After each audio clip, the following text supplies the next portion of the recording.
Social media is something, undoubtedly, which has become a huge part of everyone's daily life, but specially spoken of the youth of the present times. Such mediums as Instagram, TikTok, and YouTube offer an infinite amount of content and entertainment, besides connecting everyone in the social world. But how is this shaping up the young generation? This script explores how social media turns out to be a concern for the youth on its impact on mental health, self-esteem, social behavior, and education.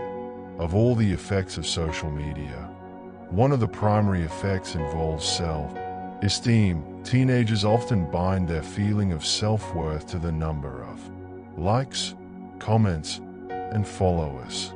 The constant comparison culture on Instagram has been known to cause anxiety, depression, and a distorted self-image.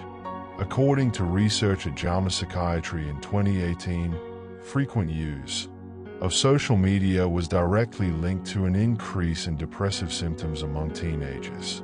Mental health is another aspect of concern. While social media can provide a feeling of belonging, it can also be negative.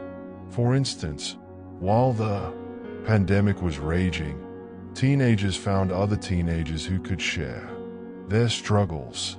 On the other hand, overuse has been associated with low mental well-being.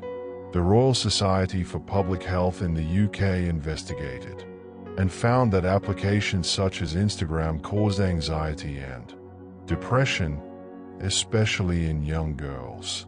Social media creates a dopamine loop that makes the behavior addictive and really deepens mental health issues.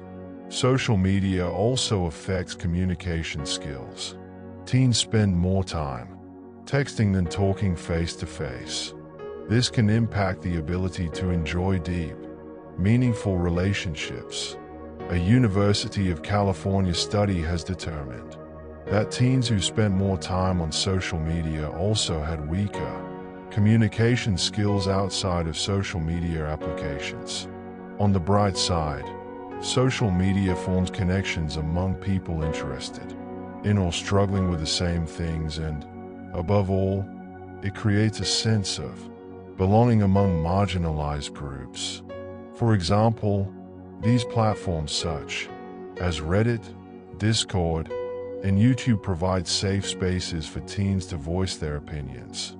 On the education side of things, it is inarguable that social media has its pros and cons. To begin with, it might be distracting. Studies indicate that teens who spend long hours on social media appear to have poor school grades and cannot concentrate.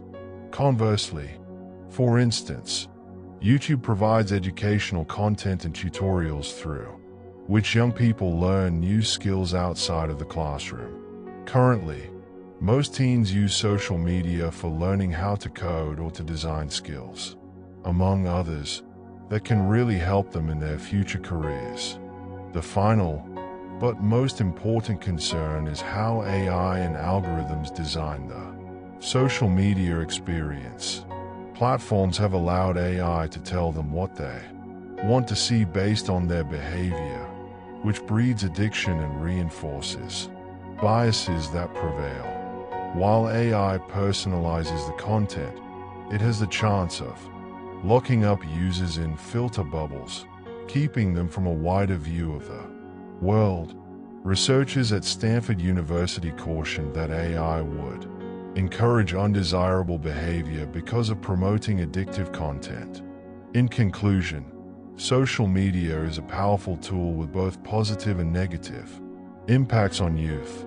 It can enhance learning, foster connections, and be a platform of self-expression. However, it also contributes to mental health issues, self-esteem problems, and changes in social behavior. And the key is in how we handle social media. We can facilitate healthy adaptation by the youth toward the digital world while promoting digital literacy and ensuring the adoption of a balanced use of digital products.